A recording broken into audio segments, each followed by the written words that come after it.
오늘은 잃은 양 이런 제목으로 하나님 말씀 나누도록 하겠습니다. 오늘 말씀은 이 누가복음 15장에 있는 이 말씀은 예수님께서 그 특별한 어떤 사건이 있었을 때 그 사건을 설명하기 위해서 세 가지 비유를 말씀을 하시는 내용입니다. 우선 1절, 2절의 내용이 나오는데 여기서 우리가 기억을 해야 되는 것은 사람은 과거를 굉장히 중시하죠. 근데 주님은 과거를 묻지 않으신다. 이것을 항상 기억하셔야 됩니다. 1절 함께 읽어보겠습니다.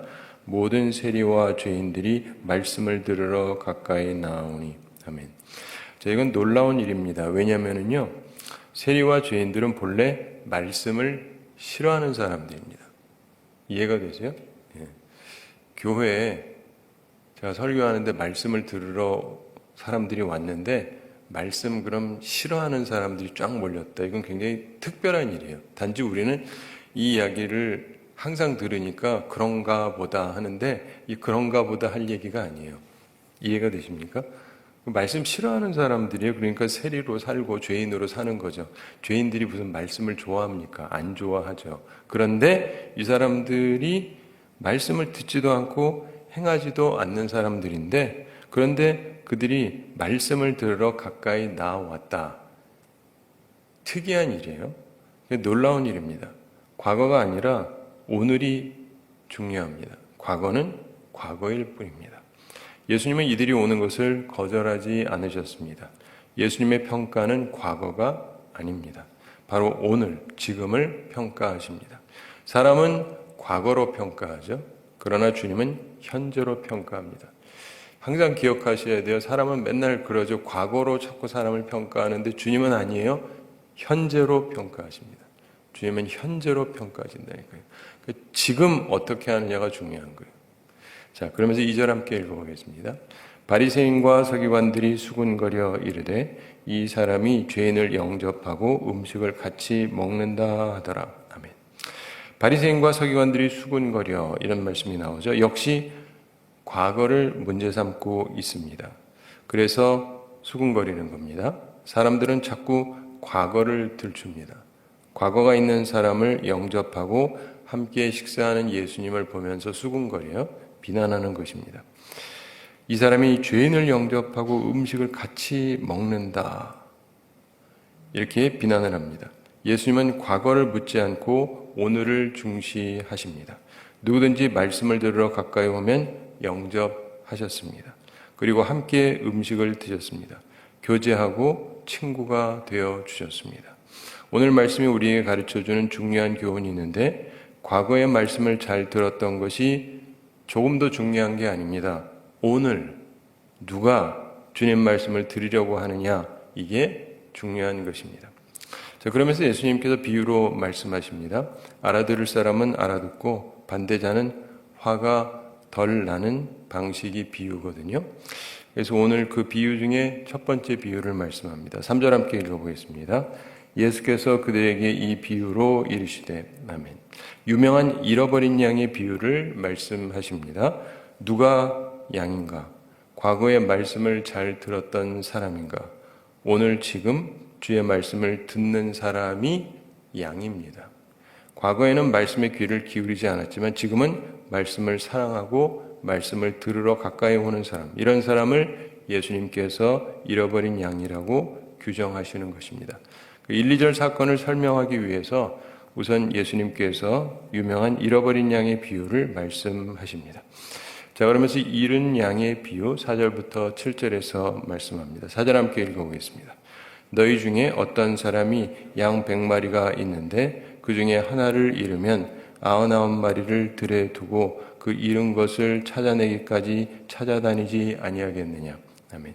자, 이 비유에서 보는 예수님 마음에 담겨진 것은 사랑입니다. 너희 중에 어떤 사람이 양 100마리가 있는데 그 중에 하나를 잃으면, 전제를 가지고 얘기하시는 거죠. 양 100마리 중에 한 마리가 대여를 이탈합니다. 주님께서 계시하고자 하는 바는 예수님께서 이 세상에 오실 때 죄인을 찾아 내려오셨다는 것을 계시하는 것입니다. 예수님께서는 잃은 양, 오늘도 말씀을 들으러 나온 하나님의 양을 사랑하십니다. 그 사랑 때문에 이 땅에 내려오신 것입니다. 그러면서 하나를 잃으면 99마리를 들에 두고 그 잃은 것을 찾아내기까지 찾아다니지 아니하겠느냐, 이렇게 말씀합니다. 자, 왜 찾느냐? 사랑 때문이죠. 99마리를 들에 두고 잃은 양 하나를 찾아 나섭니다. 이것은 매우 적극적인 찾음을 표현하고 있습니다. 예수님의 적극적인 사랑을 표현하는 것이죠. 예수님은 우리를 사랑하십니다. 결코 포기하지 않는 끈질긴 사랑으로 우리를 사랑하십니다. 항상 기억해야 됩니다. 하나님은 사랑이시다. 근데 이제 이런 부분이 있습니다. 저도 어려서부터 이 말씀으로 설교를 많이 들었는데, 그럼 목사님들이 주던 강제점이 이 한 마리를 찾기까지 찾아다녔다, 이렇게 말씀하시면서 99마리를 들에 두고 라는 부분을 또 심하게 강조하시는 분들이 있어요. 그러면 이 99마리가 중요한 게 아니라 이 한 마리가 중요하다, 뭐 그런가 보다 했습니다. 다들 그렇게 얘기를 하시니까 그런가 보다. 그러면서 이제 그랬는데, 한 가지 분명한 건 주님이 그렇게 말씀하신 부분이 있으니까 당연히 이 한 마리가 중요한 건 하죠. 근데 여기서 예수님의 강조점이 이 하나를 어떻게든 찾고자 하는 사랑이 있었다는 것을 말씀하고 있기는 한데, 어떤 분들은 강조점이 99마리는 하나도 신경 안 쓴다라는 식으로, 그래가지고 그냥 버려뒀다는 식으로. 근데 여기서 보면 그냥 들에 뒀다 이렇게 되어 있습니다. 근데 이제 우리가 성경을 볼 때 이제 문자적으로 보죠. 있는 그대로. 근데 간혹 가다가 이렇게 성경 보다 보면 조금 우리의 상식이나 지식으로 좀 안 맞아 보이는 데가 있어요. 그런 경우 그 배경이 어떤가를 찾아보는 것이 이제 성서학자들이 하는 일 중에 하나입니다. 그러면서 보면은 뭔가 여기에 담겨져 있지 않은 부분들을 발견할 수가 있어요. 근데 이스라엘 사람들이 양을 치는 거를 살펴보면 저는 그거를 알고는 오히려 크게 도움이 됐습니다. 뭐냐면 이스라엘 사람들이 양을 치게 될 때 100마리가 넘잖아요. 100마리가 되면 혼자 치는 법이 없습니다. 몇 사람이 같이 쳐요. 저희 교회에도 목사는 저밖에 없죠. 표정들이 졸리신 것 같은데 저만 있는 게 아니라 다른 목사님들도 좀 계시잖아요. 그래서 협력하면서 주의를 하는데, 이게 사람이 몇 없으면 혼자 하는 게 마땅하죠. 그러나 사람이 좀 많아지면 혼자 하는 게 힘들어집니다.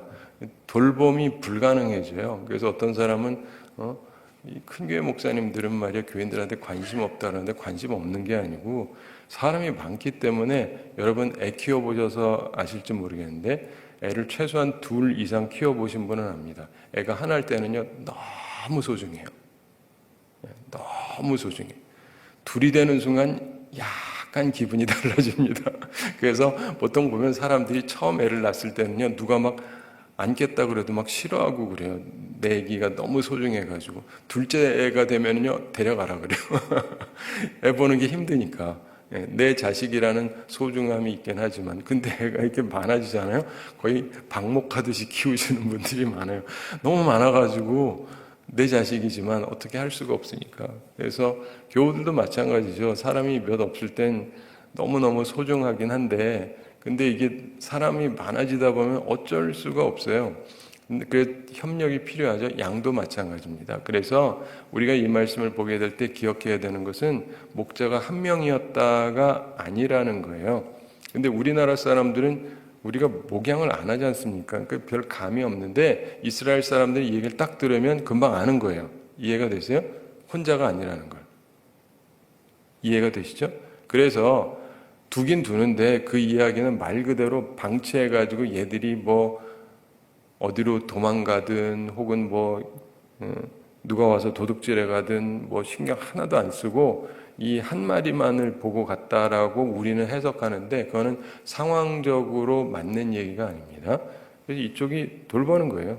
다른 사람들이 돌봐요. 그동안에도 같이 있었고 단지 내가 한 명 빠지는 거죠. 그렇지만 안 돌보는 건 아닙니다. 제가 어디를 가게 되고 그러면은 우리 교회에서 설교를 전혀 안 하잖아요. 아닌 거 아시죠? 제가 없으면 우리 목사님 중에서 하시든지, 때로는 뭐 다른 데서 초대해 오기도 하고, 절대로 이 자리를 비우지는 않잖아요. 제가. 그렇죠? 예. 한 번도 비운 적은 없습니다. 제가 비울 뿐이지 누군가가 하시죠. 누군가 돌보는 건데 우리는 이거를 잘 모르니까 다 버렸다, 다 버렸다, 다 버렸다, 다 버렸다, 이 하나만 소중하다, 그거 아니에요. 네. 근데 저는 버렸다는 말에 하나도 은혜가 안 되더라고요.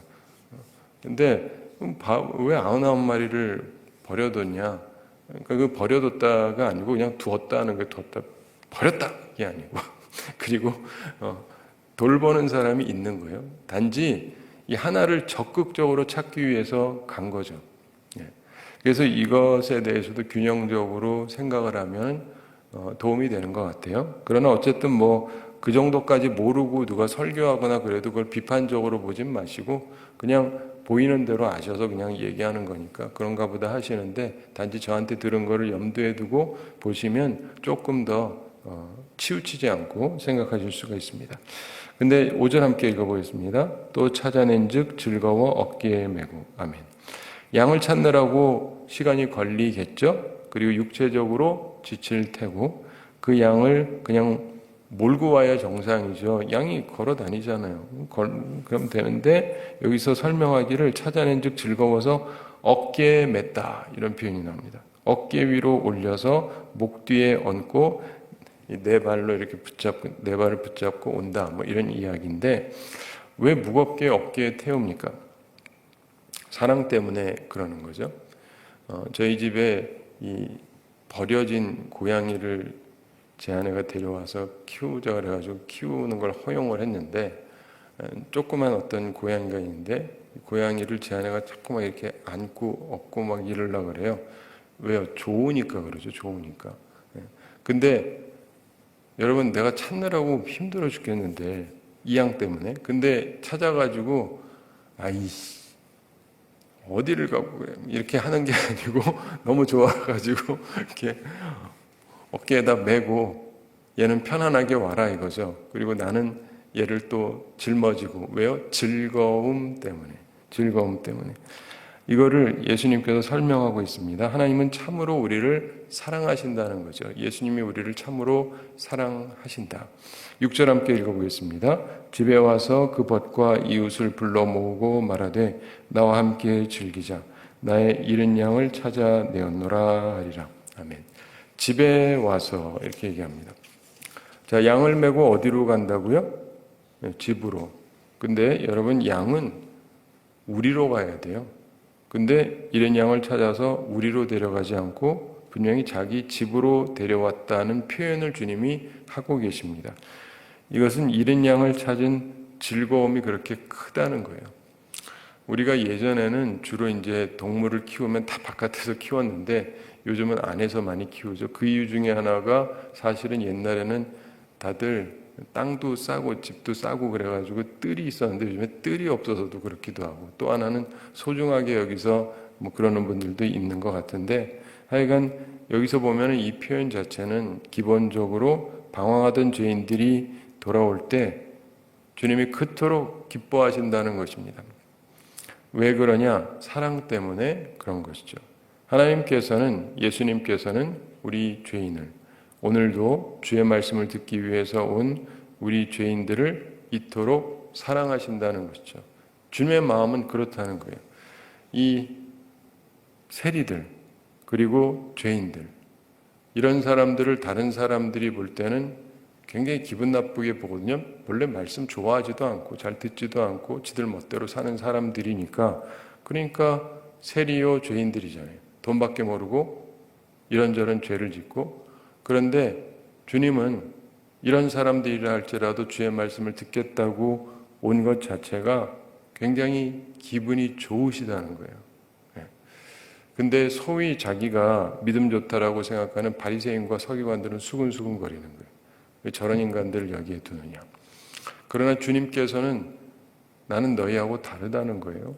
그리고 이 사람들이 잃은 양이었는데 이렇게 말씀을 들으러 왔기 때문에 나는 이게 기쁘다. 이거를 양 얘기로 설명하십니다. 7절 함께 읽어보겠습니다. 내가 너희에게 이르노니 이와 같이 죄인 한 사람이 회개하면 하늘에서는 회개할 것 없는 의인 99배로 말미암아 기뻐하는 것보다 더하리라. 아멘.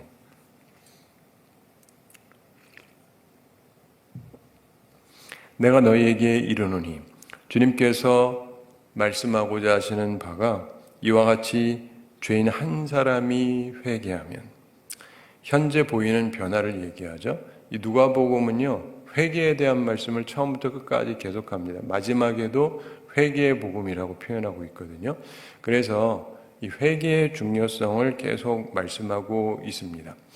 그래서 누구든지 진정으로 방향을 돌이켜서 주님 앞에 오고 주의 말씀을 듣고자 한다면 하늘에서는 회개할 것 없는 의인 99으로 인하여 말미암아 기뻐하는 것보다 더하리라, 이렇게 말씀합니다. 주님께서는 과거가 그리 중요하지 않다라는 걸 다시금 말씀하는 겁니다. 죄인이 회개하고 오늘 주님의 말씀을 듣는다면 주님께서는 이것을 너무도 기뻐하신다는 것입니다. 그리고 하늘의 천사들도 이 일을 기뻐한다는 것입니다. 99이 있는 것, 본래 있었던 사람들이 기쁨이 되죠. 기쁨이 안 된다는 것이 아니라 그보다도 더 그 한 죄인이 돌아왔기 때문에 그 기쁨이 크다라고 하는 것입니다. 어느 집이나 마찬가지지만은 애들이 여럿 있을 때 그 중에서 한 명이 참 계속 문제를 일으키는데 이 아이가 돌이키고 그러면 기쁨이 크죠. 나머지 문제 안 일으키고 잘 있는 애들도 고맙긴 하지만 그리고 사랑스럽긴 하지만 한 애가 계속 문제를 일으키다가 얘가 드디어 변화돼 가지고 새 사람이 되면 이 기쁨은 이루 말할 수 없는 것입니다. 우리 7절의 말씀은 오늘 말씀의 핵심 말씀입니다. 예수님께서 이 말씀을 왜 하셨느냐? 바리새인과 서기관들이 예수님의 이상해 보이는 편에 죄인들을 향한 자비에 분노합니다. 그러자 예수님께서 예수님의 행동에 담겨진 것을 보기를 원하셨습니다. 그게 뭐냐면 바로 사랑입니다. 그들은 예수님의 행동을 보면서 옳지 못하다라고 생각을 했고 예수님이 말하고자 하시는 것은 너희들은 내 행동의 의미를 모르느냐? 이것은 사랑이란다. 네, 사랑이다. 사랑의 기쁨과 그것을 이 사람들이 이해하지 못한 거예요. 우리가 살아가면서 보면 사람들이 느끼는 기쁨 그리고 하나님의 기쁨은 다른데 하늘에서의 기쁨과 땅의 기쁨은 그 평가 기준이 다릅니다. 사람과 하나님은 그 판단 기준이 다른데 하나님은 회개하는 심령을 기뻐하십니다. 여러분 어떤지 모르겠는데 성경을 보면 이거는 명확해요. 하나님께서는 회개하는 심령을 기뻐하세요. 돌이켜 말씀을 듣는 심령을 기뻐하십니다. 오늘도 회개하는 마음으로 주의 말씀을 들으러 온 심령을 하나님께서 정말 기뻐하십니다. 이 시간에 진정으로 주님의 말씀을 듣고 있는가? 그렇다면 여러분은 하늘의 기쁨이 되는 사람들입니다. 또한 우리는 말씀을 듣기 원하는 잃어버린 양을 찾아서 주님께 인도해야 될 것입니다. 오늘 주님께서 계시하시는 것은 무엇이냐? 과거는 중요하지 않다는 것입니다. 현재가 중요하다. 현재 나의 태도가 중요한 것입니다. 과거에 성령의 은사를 받은 것 중요한 거 아닙니다. 오늘 주의 성령께서 나에게 귀를 열어주시는가? 이게 중요한 것입니다. 오늘 말씀의 귀를 기울이는 것이 바로 하나님의 양의 특징입니다. 바리새인과 서기관은 예수님의 행동과 말씀에 나타나는 사랑을 비난했습니다. 그러나 이른 양은 말씀을 들으러 왔습니다. 사랑을 들을 귀를 가지고 있었기 때문에 그런 것입니다. 들을 귀를 가지고 하나님의 사랑의 음성을 듣는 우리가 되기를 바랍니다. 또한 이른 양들이 말씀을 들을 수 있는 기회를 제공하기 위해서 힘쓰는 참된 주님의 제자들이 되어야 할 것입니다.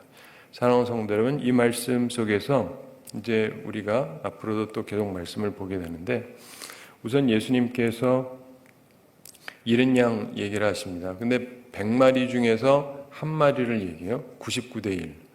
그리고 이제 내일 우리가 보게 되는 것은 주님께서 이른 드라크마 얘기를 하십니다. 그때는 10개가 있는데 하나를 잃어버렸다.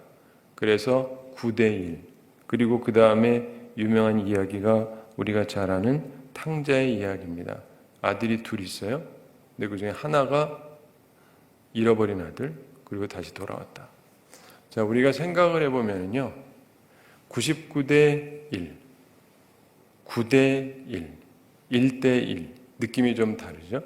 근데 주님께서 조금씩 다른 형태로 설명하십니다. 한 번은 양으로, 한 번은 돈으로, 한 번은 사람으로. 그래서 삼중적으로 설명을 쭉 하세요. 그래서 우리들이 이 말씀을 잘 알기는 하는데,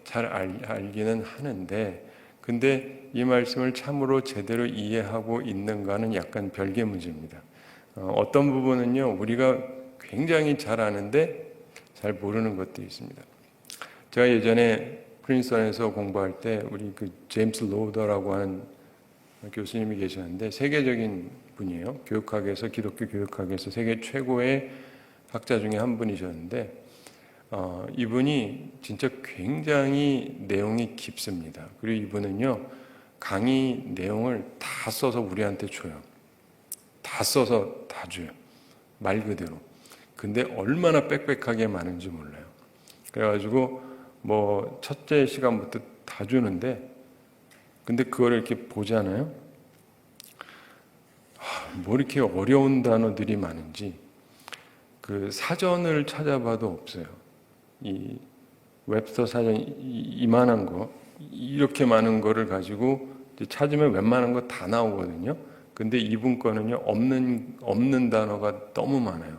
없는 단어가 왜 그렇게 많냐면은 자기가 만든 말이 너무 많아요. 그래서 사전에도 없어요.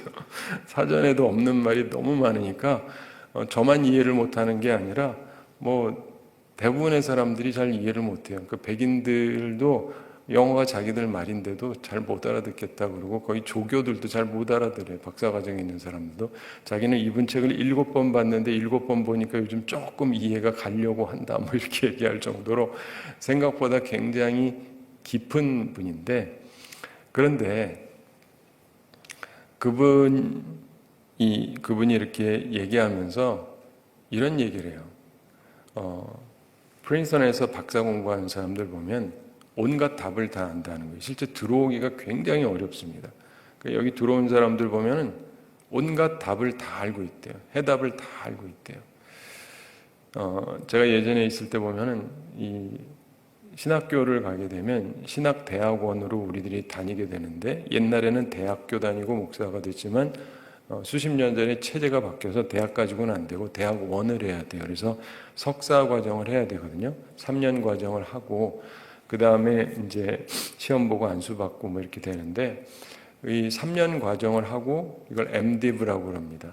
Master of Divinity라고 그러고, 그 다음에 조금 더 공부하고 싶은 사람은 THM이라고 해서 Master of Theology. 그래서 그걸 공부하기도 하고, 그 다음에 PhD나 뭐 디민이나 이런 식의 박사 과정들을 하게 되는데, 이 프린스턴의 PhD 과정 들어가기가 얼마나 힘드냐면 우리가 그렇게 표현해요. 하늘의 별 따기랑 비슷하다. 왜냐하면은 제가 MDiv랑 THM을 했는데 MDiv하고 THM 할 때 보면은 한국에서 여기 이제 장신에서 오시는 분들이 있는데 THM 하러 오는 분들이 다 박사하려고 오는 건데 대체로. 근데 몇 명 많이 들어오지를 못해요. 그리고 이렇게 보게 되면은 그 당시에 이 한국에서 장로의 신학대학교 여기 광나루에 있는 데가 제일 좋다고 하는 학교인데 거기에 한 학년에 한 350명이 다닙니다. 근데 거기에서 거의 수석이나 차석하는 사람들이 와요.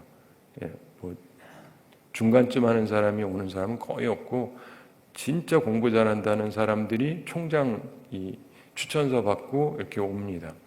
근데 그들 가운데서도 또 경쟁을 해서 PhD를 들어가기가 하늘의 별따기예요.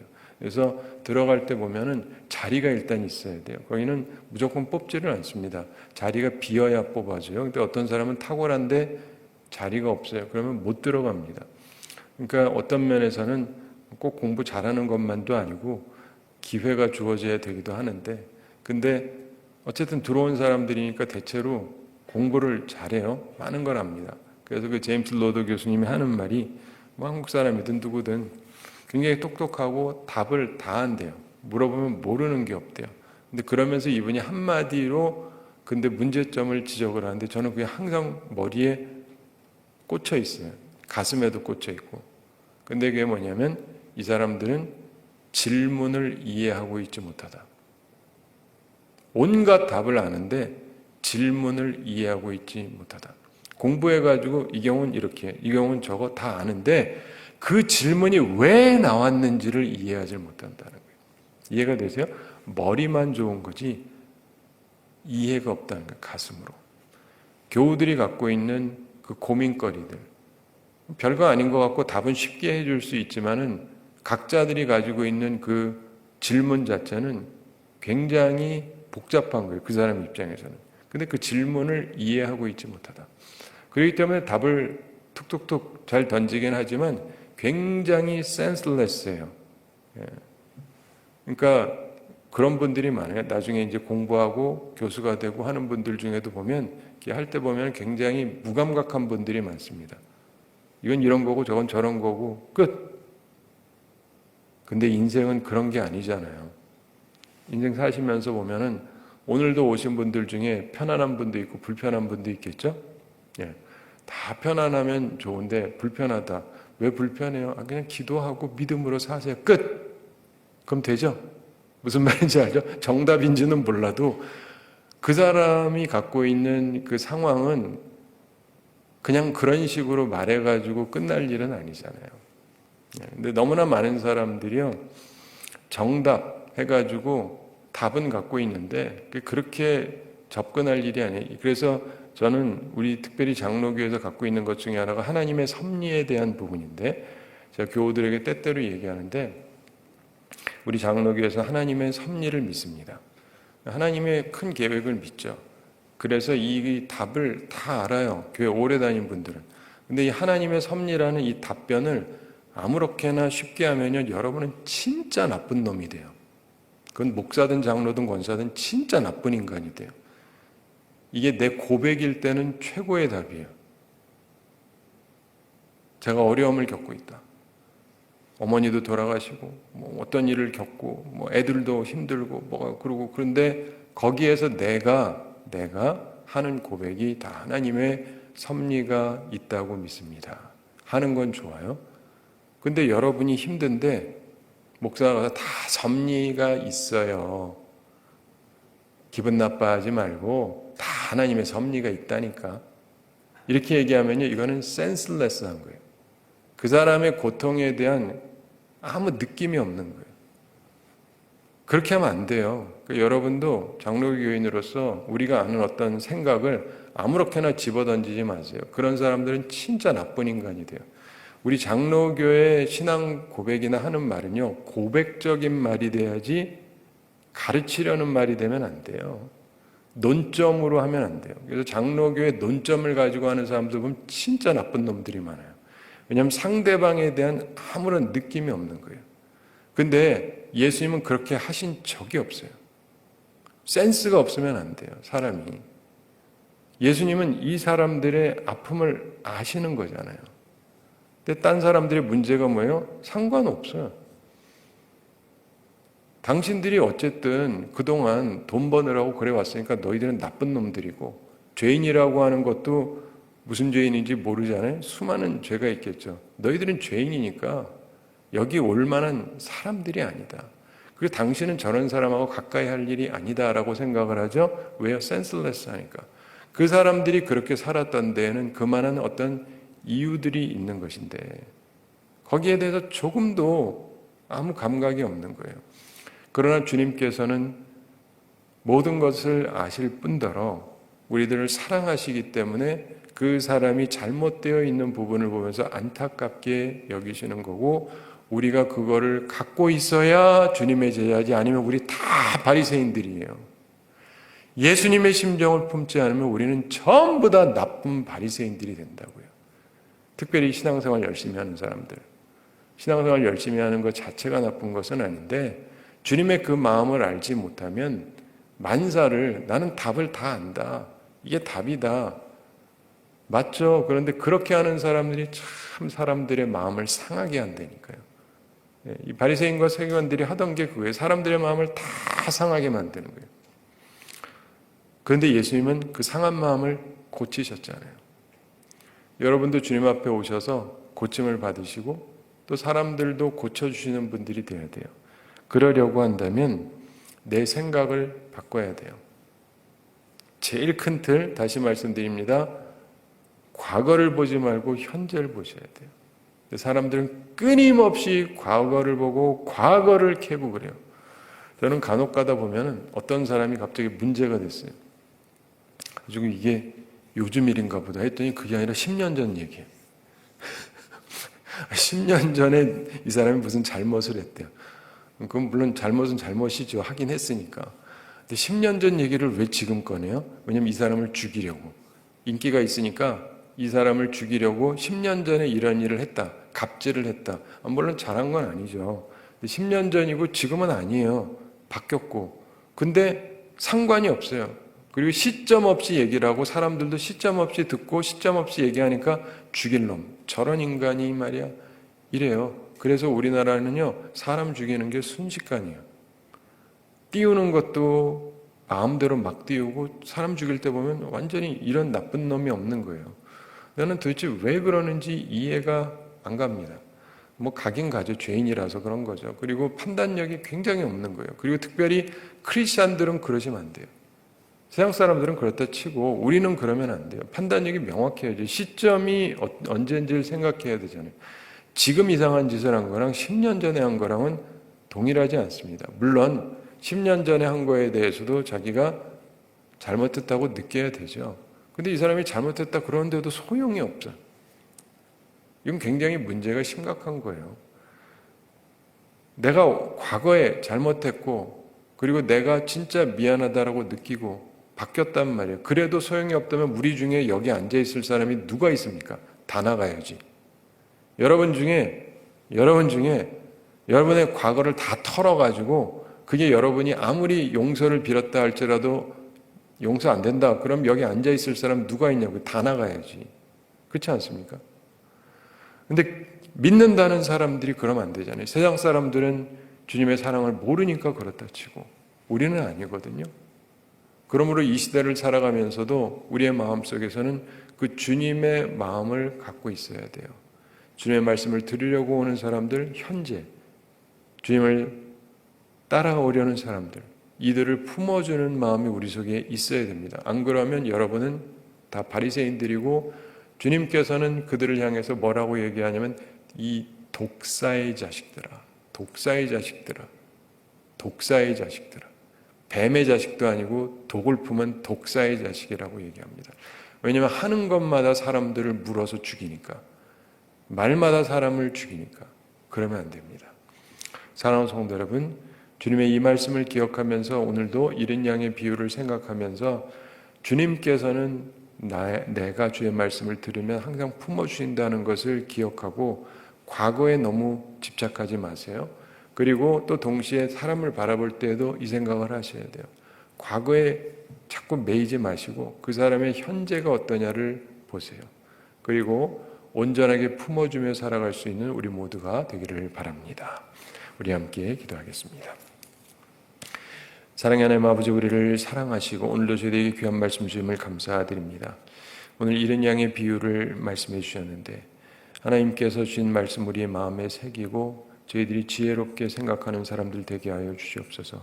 모든 세리 그리고 죄인들이 주님의 말씀을 들으러 왔고 바리새인과 서기관들은 오히려 그런 것을 보면서 비난한 것을 봅니다. 주님, 우리 속에 그런 것은 없는지 조심해 보게 해주시고 주님께서는 우리를 언제든지 품어주시고 주님 앞에 올 때마다 안아주신다는 걸 기억하며 주님 앞에 담대하게 나올 수 있는 주의 사람들 되게 하여 주시옵소서. 또한 주님의 사랑을 기억하며 우리도 다른 사람을 품어줄 수 있게 하여 주시옵소서. 주님께서 우리에게 은총을 베풀어 주시고 과거가 아니라 현재를 보는 온전한 판단력과 시각을 허락하여 주시옵소서. 오늘도 주님 앞에 나오며 주님의 은혜를 간구합니다. 주여, 우리 모든 성도들에게 영육간의 강건함을 더해 주시고 일용할 양식을 공급해 주시고 시험에 들지 않고 악과 싸워 이기는 주의 용사들이 다 되게 하여 주시옵소서. 주님, 오늘도 우리와 함께 해주시고 우리를 품어주시고 주님께서 우리를 어깨에 매주시고 우리를 항상 주님께서 기뻐하시는 곳에 인도하시며 우리와 함께 기뻐해 주시고 우리로 인하여서 기뻐하심을 우리가 느끼며 주의 사랑을 느끼는 하루가 되게 해주시고 그 사랑을 또한 우리도 전하며 살아가는 오늘 귀한 날이 될 수 있도록 축복해 주시옵소서. 감사드리며 예수님의 이름으로 기도드리옵나이다. 아멘.